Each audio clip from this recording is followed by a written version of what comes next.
Hello and very good afternoon to all of you and a happy Holi to all of you बच्चे party and also to your parents.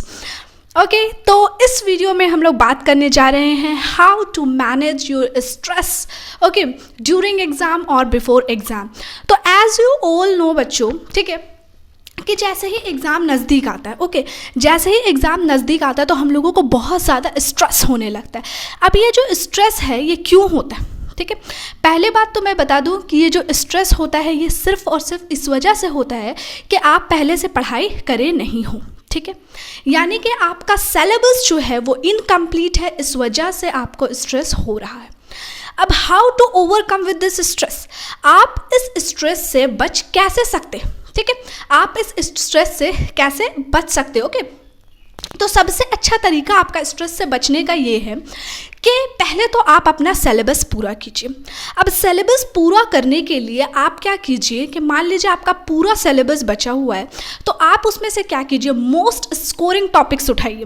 Most scoring topics को उठाइए और उसको complete करते जाइए. अभी week topics पे ध्यान देने का ज़रूरत नहीं है. मोस्ट स्कोरिंग जो टॉपिक्स है आपके सभी सब्जेक्ट के उसको कंप्लीट कीजिए. उसके बाद आपके अंदर थोड़ा सा कॉन्फिडेंस आएगा. ये पहला पॉइंट मैंने बताया, how to overcome with the stress during exam और बिफोर एग्ज़ाम. अब दूसरा क्या स्ट्रैटेजी है, ठीक है, कि आप स्ट्रेस से बच सकते हैं. बहुत ज़्यादा डिप्रेशन में जा रहे हैं बच्चे कि एग्ज़ाम्स हैं, साल भर से वैसा पढ़ाई नहीं हुआ और पहले ऑफलाइन से एग्ज़ाम थी तो बच्चों को ज़्यादातर यही आशंका था कि अभी भी ऑफलाइन एग्ज़ाम हो जाएगी बट ऑनलाइन एग्ज़ाम हो जाएगी बट एग्ज़ाम जो है वो आप लोग को ऑफलाइन कंडक्ट हो रहा है. तो बहुत बच्चे ने अच्छे से तैयारी पहले से नहीं की है, जाहिर सी बात है. लेकिन हम लोग उसके ऊपर बात नहीं करेंगे, हम लोग पॉसिबिलिटीज़ के बारे में बात करेंगे, सॉल्यूशन के बारे में बात करेंगे. सेकेंड जो हमारा टॉपिक है वो क्या है, चलिए आइए बात करते हैं. सेकेंड टॉपिक क्या है. सेकेंड टॉपिक ये है कि अब क्या करना है, हमको इस ओवरकम करना है इस स्ट्रेस को. ये कैसे होगा, पहला तो मैंने बता दिया कि सिलेबस कंप्लीट कीजिए, उससे आपको बहुत ज़्यादा कॉन्फिडेंस बिल्डअप होगा, आपका जो स्ट्रेस है वो ओवरऑल दूर होगा. Next thing, second thing is what, second thing is that कि as many as question you solve, ठीक है, आपका स्ट्रेस जो है वो नीचे होते जाएगा, डाउन होते जाएगा. यानी कि आप जितना हो सकता है, अब थ्योरी पढ़ने का टाइम गया, ठीक है, अब जो है वो क्वेश्चंस कीजिए. अगर थ्योरी पढ़ा हुआ है तो उसको रिवाइज कीजिए, देन क्वेश्चन कीजिए. लेकिन कि अगर आपने थ्योरी पढ़ा ही नहीं है तो अब सिर्फ और सिर्फ क्वेश्चन से प्रैक्टिस कीजिए. अब क्वेश्चन आता है कि क्वेश्चन से कैसे प्रैक्टिस करें, कहाँ से क्वेश्चन उठाए. तो क्वेश्चन जो है वो मॉडल टेस्ट पेपर लीजिए और मॉडल टेस्ट पेपर के क्वेश्चंस को कीजिए. अब मैं बता देती हूँ, जैक बोर्ड में नए क्वेश्चंस जो है वो कम फ्रेम होते हैं, यानी कम बनते हैं और प्रीवियस ईयर से क्वेश्चंस को ज़्यादा लिया जाता है, ठीक है. फॉर एग्जांपल मान लीजिए कि अभी 2022 का एग्ज़ाम होने वाला है तो 2020, 19, 18, 15, 16, 17, 13, 12 में जो एग्ज़ाम्स कंडक्ट हुई थी उस एग्ज़ाम्स के क्वेश्चन को आप लोग प्रैक्टिस कीजिए. मोर ओवर 30 से 40% आपका जो क्वेश्चन है वो हर सब्जेक्ट की मैं बात कर रही हूँ, हर सब्जेक्ट में 30 से 40% का जो क्वेश्चन है वो एज इट इज़ आपके प्रीवियस ईयर से उठ के डायरेक्ट आता है, ठीक है. तो पहले तो आप लोग वहाँ से अपना तैयारी कीजिए. सेकेंड जो प्रॉब्लम था स्ट्रेस को ओवरकम करने का, वो चीज़ मैं बता चुकी हूँ आप लोग को, ठीक है. पहला मैंने क्या बताया, मैं समराइज़ कर देती हूँ वीडियो को झटपट. पहला तो स्ट्रेस इसलिए हो रहा है बच्चे क्योंकि आपका सिलेबस कंप्लीट नहीं है. सिलेबस को कंप्लीट कीजिए एनी हाउ, एक दिन में ज़्यादा टाइम दीजिए, डिवोट कीजिए पढ़ाई को. 5-6 ही दिन बचे हुए हैं, पूरा टाइम पढ़ाई को दीजिए. इस पर क्या है कि मोस्ट स्कोरिंग जो सब्जेक्ट्स हैं आपके, जो मोस्ट स्कोरिंग सब्जेक्ट्स हैं उसको टारगेट कीजिए और उसको पढ़ाई कीजिए, उसको पहले कंप्लीट कर लीजिए. जितना जल्दी सिलेबस कंप्लीट होगा उतना जल्दी आप लोग के अंदर कॉन्फिडेंस बिल्डअप होते जाएगा और स्ट्रेस का जगह ही नहीं बचेगा, ना टाइम बचेगा. सेकेंड थिंग इज डैट कि मॉडल टेस्ट पेपर सॉल्व कीजिए, क्वेश्चन सॉल्व कीजिए, जितना हो सक रहा उतना क्वेश्चन सॉल्व कीजिए. थर्ड, तीसरा जो चीज़ है कि स्ट्रेस से आप कैसे बच सकते हैं वो मैम आपको अपना खुद का स्टोरी शेयर करेगी अभी, ठीक है, कि मैंने कैसे स्ट्रेस से जो है वो स्ट्रेस को दूर किया था. मैंने जब मेरा 12th का एग्ज़ाम था, मैं अपना लाइव चीज़ आप लोग को बता रही हूँ. कुछ बच्चे के साथ मैंने ये चीज़ शेयर भी किया हुआ है और मैं अभी आप लोग को सबको ही बता रही हूँ ये चीज़.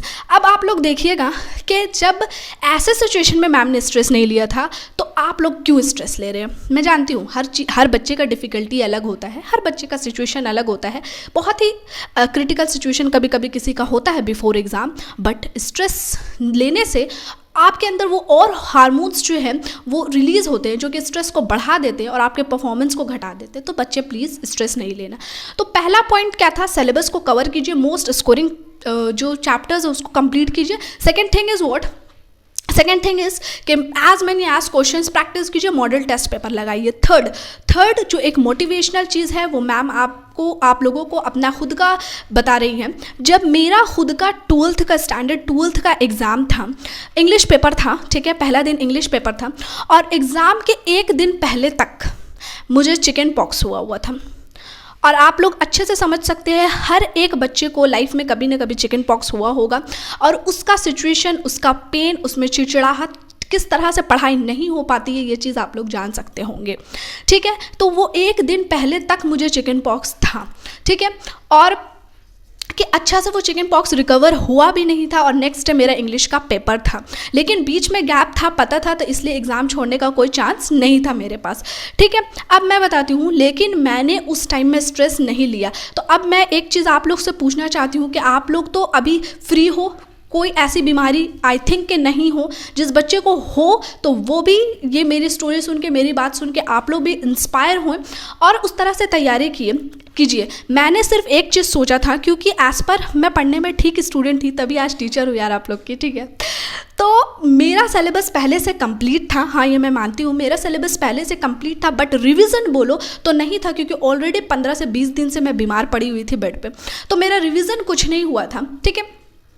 मैं क्या करती थी उस टाइम में, जब दूसरा दिन मेरा एग्ज़ाम था, इंग्लिश का पेपर था, तो मेरी छोटी बहन, ठीक है, उसको उस टाइम में रीडिंग आता था बस, ठीक है, तो मैं उसके पास बैठ गई, ठीक है, और उसको मैंने कहा कि तुम स्टार्टिंग से ये बुक को स्टार्टिंग से लेके लास्ट तक एक बार तुम्हारा पढ़ना काम है, ठीक है, आज के दिन मेरे को पढ़ा दो, बस तुमको सिर्फ एक बार रीड करना है। तो वो रीड करेगी तो मेरे दिमाग में वो सारा चीज़ रिवाइज होते जाएगा। तो उस कंडीशन में मैंने एग्ज़ाम दिया था। आई नो वो बहुत ही पेनफुल सिचुएशन था कि आप सब कुछ पढ़ लिए हो, आप सब कुछ कर लिए हो, बट रिवीजन के लिए आपके बॉडी में जो है वो एक क्षमता नहीं है कि आप बैठ के रिवाइज कर पाओ 1-2 घंटा। तो बहुत ही पेनफुल सिचुएशन था, बट आई डू, ठीक है, मैंने किया वो चीज़, मैंने की, आई डिड। तो स्ट्रेस, अगर उस टाइम में मैं स्ट्रेस लेके बैठ जाती, ठीक है, उस टाइम में मैं स्ट्रेस लेके बैठ जाती कि नहीं मुझे तो ऐसा हो गया है, तो मुझे स्ट्रेस लेना होगा, मुझे ये है वो है, तो मैं कल एग्ज़ाम नहीं दे पाऊँगी, ऐसा वैसा दिस डैट, तो मेरा 1 साल बर्बाद हो जाता, ठीक है ना, 1 साल बर्बाद हो जाता, इसका और कोई भी सब्स्टिट्यूट नहीं होता।